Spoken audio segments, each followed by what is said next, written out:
চেয়াৰমান আলী জেলত যাব আৰু ওলাবই নোৱাৰিব। আজি আমাৰ কোনোবা কামাখ্যাৰ পাণ্ডাই ক'ব নেকি যে আমাৰ কামাখ্যা মাৰ ফটোখন লৈ গৈ পেলাই শংকৰদেৱ কলাক্ষেত্ৰত ৰাখক বুলি? কি লুঙি লগোৱাৰ কথা কয়? চেয়াৰমান উইল বি ইন জেল।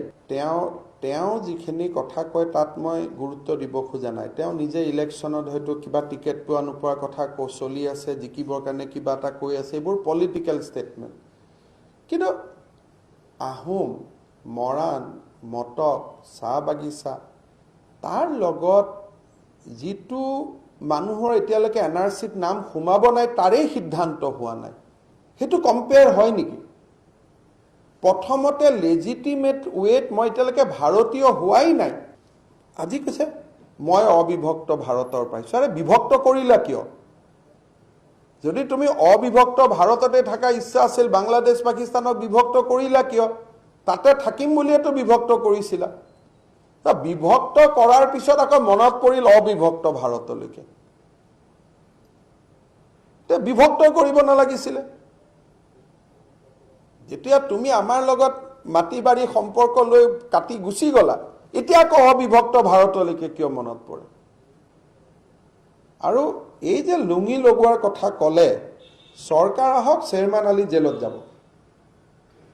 এতিয়া এইকেইদিন মই পলিটিকেল নকৰোঁ, কিন্তু এই যে শংকৰদেৱ কলাক্ষেত্ৰত লুঙি লগাম বুলি ক'লে, চৰকাৰ আহক, চেয়াৰমান আলী জেলত যাব আৰু ওলাবই নোৱাৰিব। কি কথা, ধেমালি নেকি? শংকৰদেৱ কলাক্ষেত্ৰত কি ৰাখিব? বোলে জাকৈটো ৰাখিম, মাছ মৰা জাল ৰাখিম, শুনিব ভাল। খালি কোনোবাই ক'ব নেকি যে মই মোৰ আণ্ডাৰৱেৰটো লৈ গৈ অমুকত ৰাখিমগৈ বুলি? একেদিন পলিটিকেল নকৰোঁ, কাৰণ ভোট বেছি পাব তেওঁ এইবিলাক কৰিলে। কিন্তু but his place will be in jail. Sankardev কলাক্ষেত্ৰত লুঙি লগাম বুলি কোৱাটো এইটো একচেপ্টেবল নহয়। It is not acceptable. কিয় বুদ্ধিজীৱীসকল মনে মনে আছে মই নাজানো, what is their interest. But this is my commitment to the people of Assam. ইলেকশ্যনৰ পিছতেই chairman will be in jail for this work, unless he publicly apologise. কি লুঙি লগোৱাৰ কথা কয়? কি লুঙি লগোৱাৰ কথা কয়? আজি আমাৰ কোনোবা কামাখ্যাৰ পাণ্ডাই ক'ব নেকি যে আমাৰ কামাখ্যা মাৰ ফটোখন লৈ গৈ পেলাই শংকৰদেৱ কলাক্ষেত্ৰত ৰাখক বুলি? আজি কোনোবাই ক'ব নেকি যে বলি দিয়া তাঁতৰ শালখন লৈ পেলাই অমুকত ৰাখকগৈ বুলি? বলি শালখন লৈ পেলাই ধৰ্মীয় পৰম্পৰা আছে, ডিফাৰেঞ্চ আছে। মই সেইকাৰণে কওঁ যে এইটো সভ্যতা সংস্কৃতিৰ যুগ।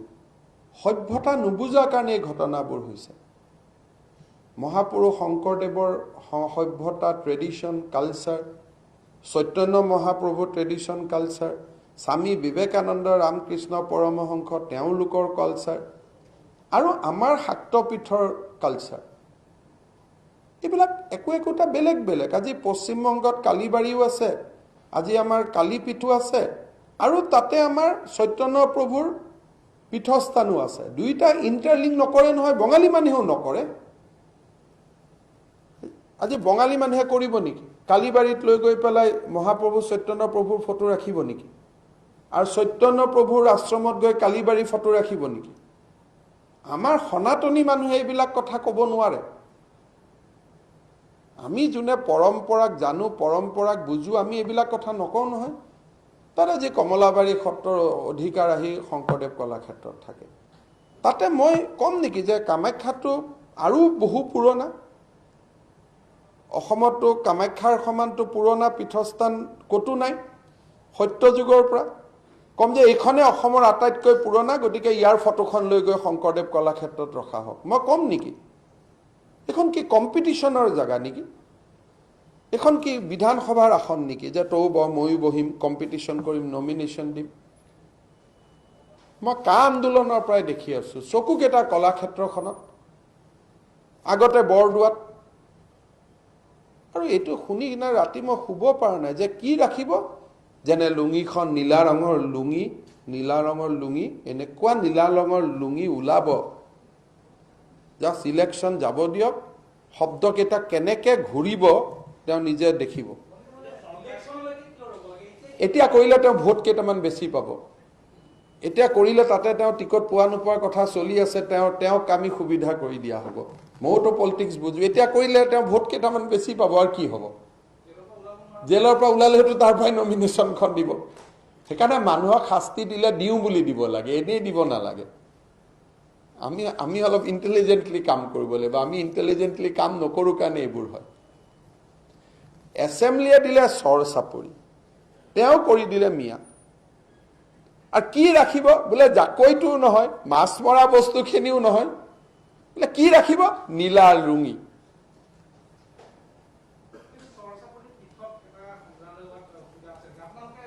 চাওক, এতিয়া কোনো ভিছন মিউজিয়ামত চৰ চাপৰি সংগ্ৰহালয়ৰ কথা কোৱা নাই। আজান পীৰ মানুহে নাজানে কাৰণে অসমৰ বিষয়ে।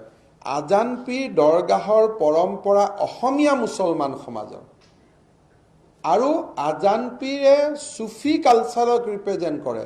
যোৱা কেইদিনমান আগতে গৈ মই আজান পীৰ দৰগাহত যোৱা দলংখন 16 কোটি টকাৰ দলং বনাই থৈ আহিছোঁ। তো আজান পীৰৰ মিউজিয়াম বনোৱা আৰু মিয়া মিউজিয়াম বনোৱা একে নেকি? এই যিবিলাক মানুহে টুইটাৰ ছ'চিয়েল মিডিয়ামত নাজানে, তেওঁলোকে অসমীয়া মুছলমানৰ পৰম্পৰাটো শেষ কৰি আছে। শিৱসাগৰৰ অসমীয়া মুছলমানে লাচিতৰ লগত মোগলৰ বিৰুদ্ধে যুঁজিছিলে। এইবিলাক নহয়। আজি বিজেপিৰ মেনিফেষ্টোখন এইখন আপোনালোকে দিছিলে। আৰে মই গৌৰৱেৰে কৈছোঁ, আমি দিছোঁ। অসমীয়া মুছলমানৰ পৰম্পৰা ৰক্ষা কৰা আমাৰ দায়িত্ব। আজান পীৰৰ লগত চেয়াৰমেনক তুলনা কৰি আছে নেকি? নীলা লুঙিক তুলনা কৰি আছে নেকি? আজান পীৰৰ নামত মই ৰাস্তা দিয়া নাই? বেলতলাৰ ৰাস্তাটো আজান পীৰৰ নামত দিয়া নাই? আজি মাধৱদেৱৰ ৰাস্তা, শংকৰদেৱৰ ৰাস্তা আমি যেতিয়া দিলোঁ, লগত বেলতলাৰ ৰাস্তাটো আজান পীৰৰ নামত দিয়া নাই? চ' বিজেপিয়ে গৌৰৱেৰে সৈতে কৈছে যে we stood by every word we have said in election manifesto. তো শিৱসাগৰত আজান পীৰৰ অসমীয়া ইছলামিক সভ্যতা ৰক্ষা কৰাৰ সংকল্প এইটোৱেতো আছে। We are not against Islam.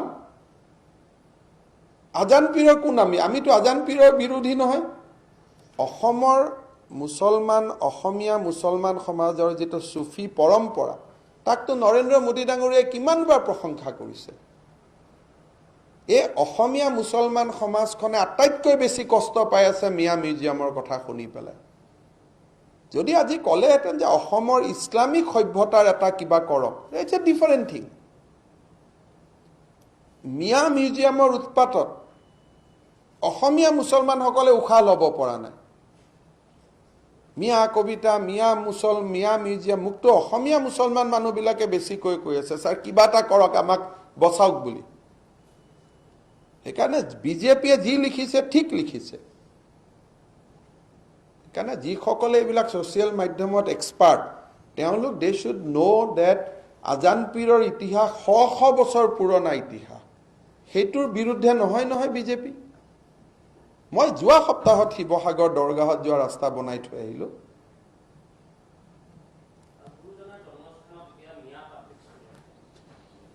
এই গোটেইটো বেন কৰিব লাগিব,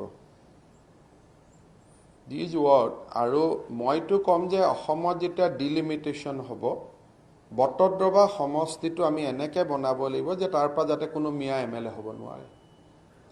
এটা কাম অন্তত অহা 5 বছৰত আমি কৰিব লাগিব। এইবাৰ আমি ৰাখিব নোৱাৰোঁ বটদ্ৰৱা, কণ্টেষ্ট হ'ব, ইকাহাৰা বেলেগ কথা, but they R being dominated, এইটোতো ক'বলগীয়া নাই। কিন্তু অহা ডিলিমিটেশ্যনত মোৰতো ছিংগল পইণ্ট এজেণ্ডা থাকিব যে বটদ্ৰৱা সমষ্টিটো 100% নন মিয়া সমষ্টি হ'ব লাগে। ক'ত কেনেকৈ গাঁঠি কৰিব পৰা যায় যাব, কিন্তু it should be a non Miya constituency. Actually official ডেফিনেশ্যনটো মিয়া হ'ল এজন দ্য নলেজেবল পাৰ্চন। তেওঁলোকে এতিয়া মিয়া মিউজিয়াম, মিয়া এই শব্দটো তেওঁলোকে যিটোত ব্যৱহাৰ কৰি আছে, they are talking about a culture, এটা সভ্যতাৰ কথা কৈছে যে অসমখন এতিয়া ৰেডি, মিয়া মুখ্যমন্ত্ৰী হ'ব, মিয়া ভাষা হ'ব, মিয়া অমুক হ'ব। They are referring to a particular culture. ডেফিনেশ্যনত মিয়াটো কোনো বেয়া শব্দ নহয়, যদি if you go' by a proper dictionary meaning. কিন্তু ডিক্সনাৰী মিনিংটো তেওঁলোকে কৰাই নাই নহয়। যিখিনি মানুহ এতিয়া NRCত নাম সোমাব নোসোমাব ভয় খাই আছে সেইখিনি, যিখিনিত টেটৰ শিক্ষয়িত্ৰীসকল কাম কৰিব গ'লে ভয়তে ট্ৰেন্সফাৰ খুজি থাকে, যিখিনিত দিনও কিবা নহয় কিবা এটা ঘটনা ঘটি থাকে সেইখিনি জেগা আৰু ক্ৰাইম ৰেকৰ্ডত চাই ল'লে বুজি পাব কোনখিনি জেগাৰ কথা কৈছে, মেপখন বনাই ল'লে।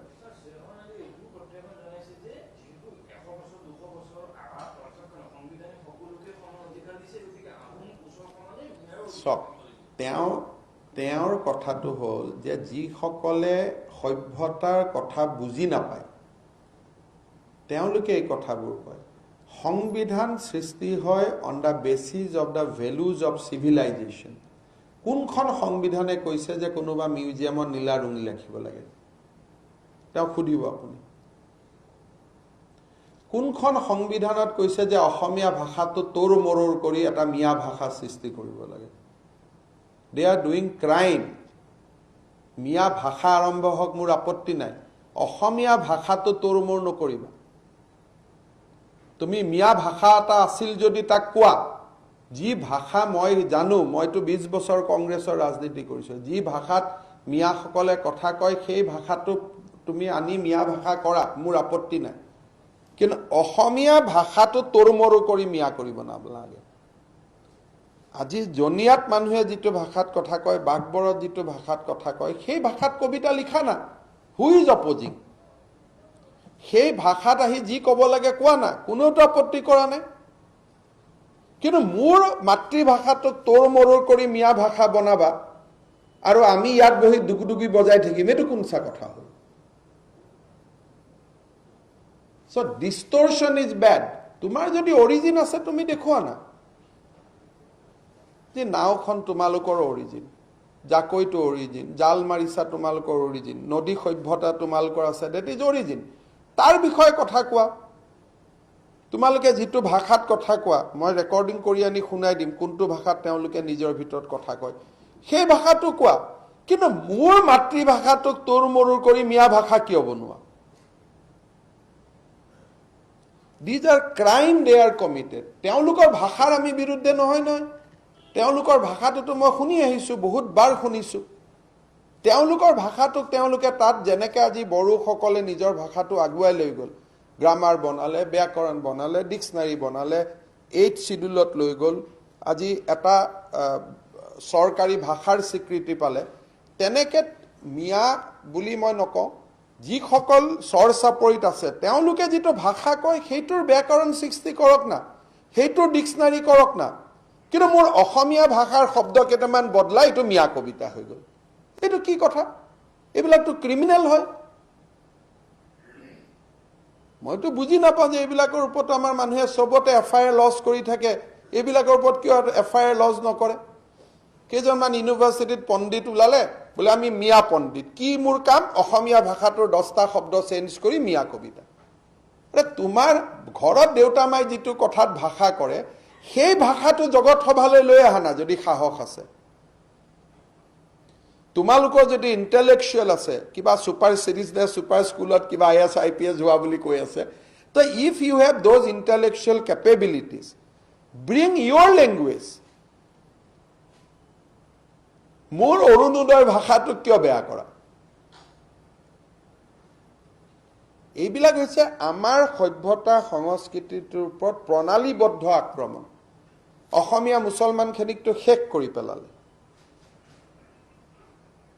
খতম।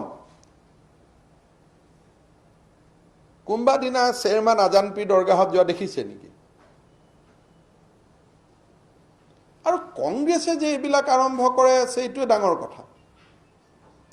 কি লাগে মই কংগ্ৰেছক বুজি নাপাওঁ। এইবিলাক কৰি কৰি ক'ৰবাত 20-25টা পোৱা কথা আছিল, এইকেইটাও নোহোৱা হ'ব। এনেকুৱা গ'ল কিক, পেনাল্টি খেয়া, নিজে নিজে ফাউল খেলা মইতো পাৰ্টি প্ৰথম দেখি আছোঁ। ক'ৰবাত যদি কম্পিটিশ্যনো হ'লেতেন, এতিয়া কম্পিটিশ্যনো নাই। মই সেইকাৰণে ৰিপুণ বৰাক ক'ম যে তেওঁৰতো কিমান বুদ্ধি আছে মই তেওঁক পায়ে আহিছোঁ, কিন্তু সৎবুদ্ধি হওক না, বন্ধ কৰক এইবিলাক, জাতিটোৰ ওপৰত আক্ৰমণ বন্ধ কৰক। চিঠি লিখাৰ ধুম ভাই, কমলাক্ষ পুৰকায়স্থই বঙালী হিন্দুৰ ভোটত নিজিকেতো।